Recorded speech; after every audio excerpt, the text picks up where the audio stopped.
Alright guys, so I'm in the garage today. Don't mind the mess. My garage is kind of a catch-all. I just don't have the space for everything. So anyways, what we're going to be doing today is I've got a 2018 Can-Am Outlander that I parked it last season right before the winter, and there's no issues with this thing, and backed it out here. Oh man, it's probably been a month or so ago, and my wife was watching me and she says, hey, you got a wheel locking up. And I was like, man, there's no way. I said, this thing was fine. So sure enough, had a wheel locking up. Brought it back in, pulled the rim off of this thing, and got to looking at it, and here I am. I'm thinking it's just like a piece of gravel or something that's stuck in the caliper, and I wish it was that simple. So what had happened was, I'm guessing that whoever assembled this thing out of the crate had over torqued the lug studs, or actually, sorry, the lug nuts, and it actually fractured the cap, or the shouldered head on the backside of the stud. So then the rotor was then able to kind of move in an eccentric. So since it was moving in an eccentric, it was locking up against the steering knuckle, and whenever it would free up, it would push against the caliper. So I then wound up with a broken caliper. So today's video is going to be going about getting this thing back in service. I bought all the parts. I've had the parts sitting for probably about 2 or 3 weeks now. We've got a newborn little girl. I got work. Wife's back to work as well. So plus maintaining the house and the property. My time's just limited. So we'll get straight to it. For the most part, I'm probably just going to time lapse this, and then I'll stop here and there and fill you guys in with some good information here. First and foremost, I've already removed the broken wheel studs, so I can probably show that to you real quick. Not terribly hard to remove or replace. They just come out the backside of the hub. I used a big old hammer. Probably not the best way to do it because of the amount of shock load that goes back through your steering system. But afterthought, I have an air hammer. Air hammer would have been absolutely perfect for removal of these. But what you'll see here is you'll see that they do just pop right out the back. Like I said, I've already got these things loose here. You can see there where it was broken. It actually looks like it might have been broken for a little while there, because that's a polish spot from it riding against that shouldered head. So yeah, that's what we're going to be getting into. Got a new caliper. I got new brake pads. Rotor's okay, and I got two new wheel studs. Or sorry, not two new wheel studs. I got 4 new wheel studs sitting in a box here. So I'm gonna get you guys set up where you can see everything, and we're gonna get to work. All right, I think I got you guys put in a place where you'll be able to see everything okay. So again stated, I got these new wheel studs here. They were a Moose Racing part. I think I got a short clip going over the unboxing of these. Here we have a Moose Racing lug stud kit here. It's part number 0213-0766. So the kit comes with the 4 new lugs, 4 new lug nuts, and then it also comes with the stove head bolts to bolt the rotor into the backside of the lugs. So one of the notable things whenever you're replacing wheel studs, you'll notice that there is this knurled section here, and can't see that too well there in the light, but whenever you pull these back into your hub, you want to try to keep these knurls in the existing spot there.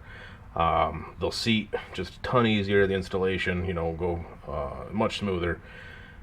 Big thing is you know, if these broke from being over torqued, you want to make sure that you don't over torque them trying to pull them into place. Technically, whenever you're changing studs, using the lug nut to actually thread them on and like pull them into their seated position, it's not the best idea. So what we're probably going to do is we're going to do a little bit of combination here. We'll put some torque on them with the old lug studs, or sorry, the lug nuts, and then we'll tap on the back side of here with the old stove head washers here for the rotor, and we'll tap them home, get them set into place. Oh, looks like we're going to have to do one at a time.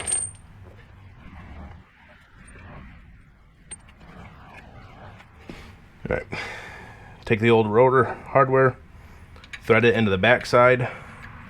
Whenever you're tapping on these, you're actually putting everything on the stove head, not on the threaded part. You want to make sure you have enough thread engaged that it dispenses the shock load.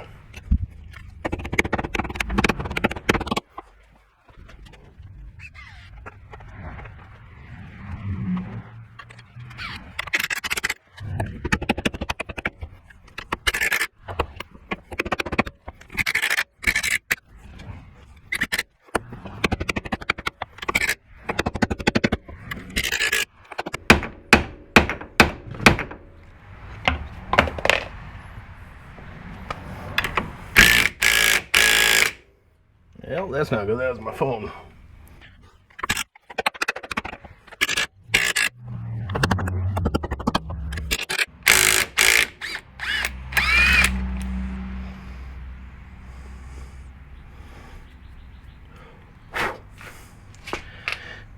So that's a pretty good example why you want to use the old lug nut.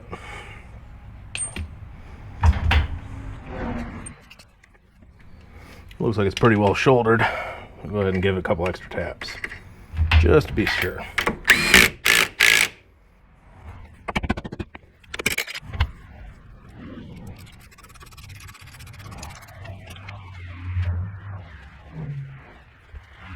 So that's one down, 4 to go. One down, 3 to go. Oh, sometimes I wonder if I had a brain, how much easier my life would be. So here's a good shot of the old pads here. Try to get in here close enough where you can see. That was where the rotor was coming around and pushing up against this pad, this direction, and that's why it broke the caliper mount right here. You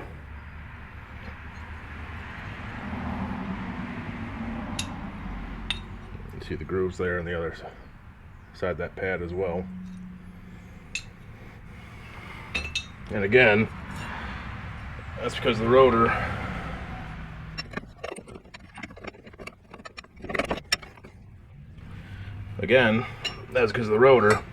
when it was spinning, was rotating like this, off center. So the outside edge was traveling in an arc instead of being central to the hub.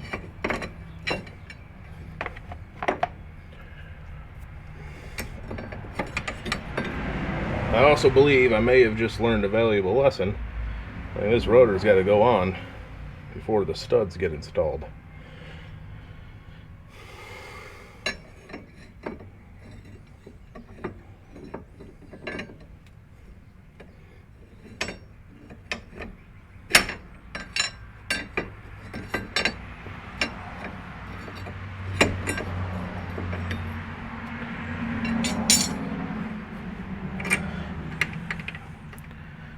I'm gonna go ahead and risk it. Alright, we're going to speed this up a little bit. I'll go ahead and break out the air hammer.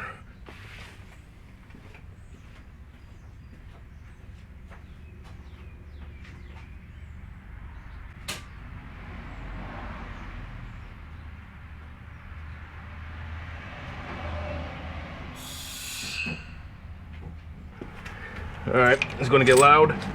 You want to make sure you have hearing protection whenever you use one of these.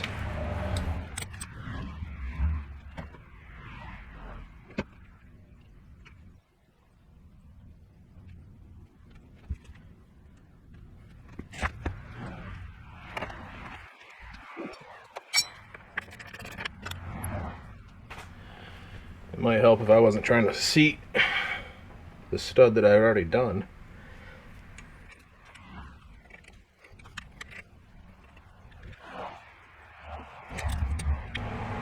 Alright, so take your air hammer, press against the back side of the stove head firmly. Just give it a tap.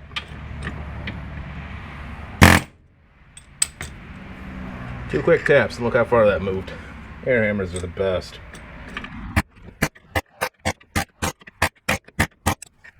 It looks like it's going to need a little bit of encouragement.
Well, I'm really hoping I didn't just do exactly what I said not to do in the beginning here. You know, I had said not to use the lug nuts to draw them in. I was trying to balance the torque or the load between the lug nut and then driving it from the backside there. And I just sent this one here home with the air hammer and the air hammer alone, and it looked like it was perfectly shouldered against the backside of the hub. But I went ahead and just hit the lug nut here a little bit, and the lug nut turned quite a bit for it being shouldered out. The good news is at least the lug nut quit spinning. If it would have continued to tighten, then I'd say for sure I was just taking the stud and pulling it off the back side of this again. But I'm hoping, and all I was doing was just flattening out this cone side here of the lug nut. So there's a small possibility I might be doing this again. Oh, hopefully this doesn't happen when I'm running down the road. Wheels locking up at speed are not a good thing. Any type of speed, really. And I'm also hoping this rotor is going to go back on now that all the 4 studs are in. You would think the engineers at BRP, Can-Am, would think of these things, but that's not necessarily how things go.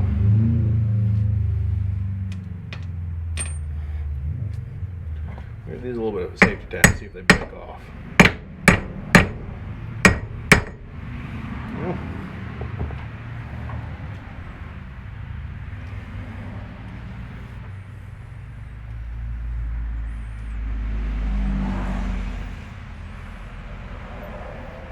Look like they're shouldered out.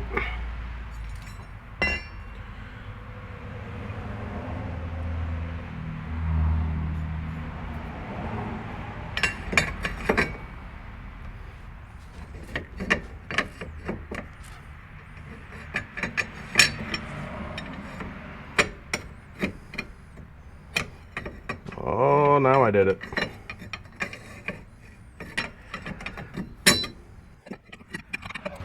Yep.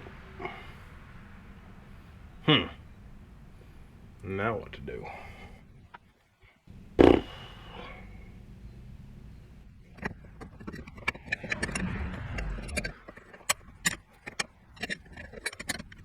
It appears I'm taking that hub off. Oh, anybody else grow up with their parents saying, do as I say, not as I do? Perfect example. Earlier when I said I should probably install this rotor before putting the studs on. Do as I say, not as I do. Here we go.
Inch and a 16th, in case anybody was wondering.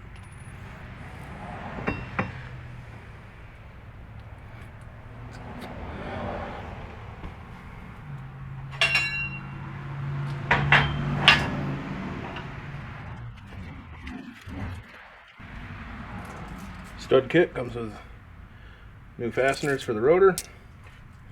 Luckily, considering I absolutely destroyed the old ones. Oh, no factory installed Loctite. Should probably go get some.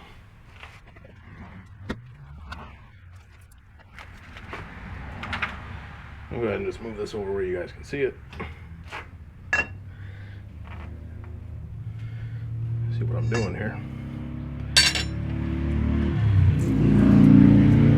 Nothing super special.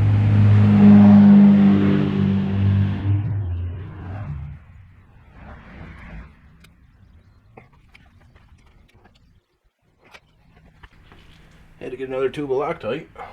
That one was apparently dried up. Go ahead and adjust the angle here a little bit. Bring you guys down and see what I'm working with.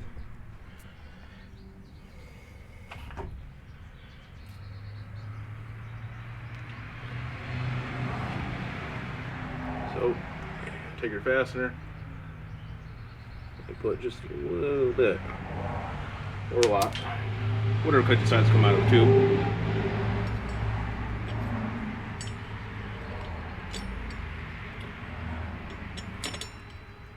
You don't have to coat all the threads. These are blind holes, so it'll actually push the Loctite that you put here at the tip of the thread up the thread as you screw it in.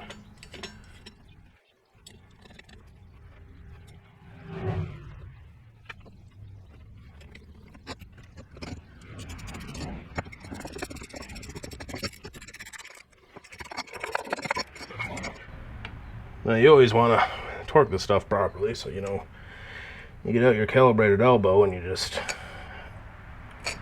click.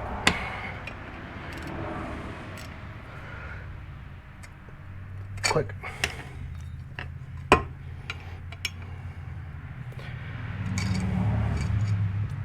Click. And there we go. I think there's enough of that joke.